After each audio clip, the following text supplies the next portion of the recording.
Let's dive into the discussions shaping the nation. Taoiseach, I want to raise the crucial issue of child well-being in terms of the children with scoliosis, in particular 3 children who had unauthorised metal springs inserted in them by a surgeon. The report is only published at 12 o'clock. I've only had a chance to read the executive summary so far, but it makes pretty horrifying reading, including making the point that the type of metal, quote, is known to corrode in the presence of moisture. In other words, it could have been effectively rusting within children. Horrific to think of it.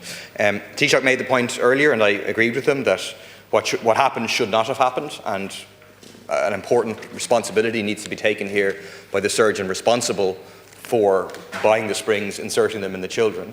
But the broader question remains unanswered, which is how was this able to happen and able to continue over a period of time? It may well still be continuing today if it wasn't for a very brave whistleblower in speaking out, which resulted then in parliamentary questions and a series of important articles by Pádraig Ó Maisciall in The Ditch. Those questions remain unanswered, and it's why the families are calling for a public inquiry into everything that happened here, how it was able to take place. Does the Taoiseach agree with that call? Would the Taoiseach agree with me that should be expanded to include all of the operations, including adults that were performed on by this surgeon? I've been contacted by at least one adult, I've raised it previously in the Dáil, who has serious concerns about how they were treated. And if the surgeon was operating in this way with children, why not with adults as well? Deputy Gary again. Deputy Paul Murphy raised the issue which we've dealt with in leaders' questions in terms of, and so I accept fully, not that I accept, I believe what happened was fundamentally wrong. And then in terms of, I don't believe a public inquiry is the way to do it, if I'm honest. I've been looking back over the years, since 1997, and you look at all the inquiries that have been conducted across the board in different areas, €500 million has been spent on inquiries. We do need to think about that in the House. People will get very annoyed, and rightly so, about individual projects that might cost $1 million of an overrun, and they talk about value for money. Yet we willingly come in here every week and say we want an inquiry into different areas. And inevitably these inquiries last years. They don't give you the closure, they don't give victims the closure they want, they cost millions. The legal profession, I don't mean this in any negative way towards the legal profession, but there's huge fees involved.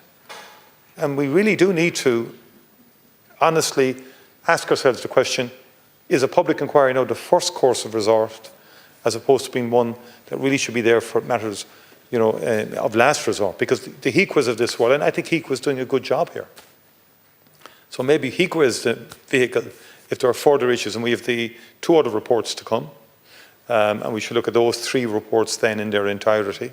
But we have to look at other mechanisms to get the basic facts surrounding any given situation. It doesn't necessarily mean a public inquiry that will last years. And believe me, it will last years. Like, look at SiteServe. You were called, Deputy, you were in the House at the time. There was meant to be 10 modules. It took us years to get 1 module. We had Project Eagle. It's cost millions. What did it come up with? It came out of this House. Didn't see anything untoward in the end. After all of that, like, we have to get around as a country, our institutions that we set up to investigate things must be better and must do their job. Otherwise, what's the point in having a GSOC? What's the point in having HEQA? What's the point of having various, like the Health and Safety Authority, if we bypass all of them and say we're going for the inquiry? We'll go for a commission of investigation. And I can tell you at the moment there could be 6 or 7 on the agenda, where a government minister is going to be asked for an inquiry here. And I don't mean this, because I understand people who are coming for it. They want answers. But sometimes they're led to believe that the inquiry is the preferred route to an answer, and it isn't, I think, having experienced so many of them leading to such disappointment when they're published, such enormous cost. And there is an ethical question as to whether a lot of those resources should be allocated to the children in need today. Tusla needs more resources. Children with special needs today need resources.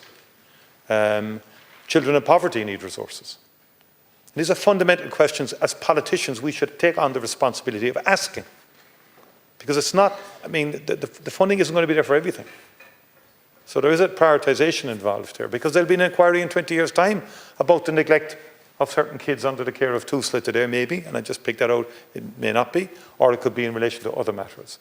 So I think these are legitimate, that's all I say. I think HIQA, for example, did the cervical check. I think HIQA did a good job there, and I think Mr. Scally did. So it's a good illustration of there might be other ways of getting to the truth faster and with the victims in mind in that regard. In terms of Like, share, and subscribe, and let us know your thoughts in the comments. We'd love to hear from you.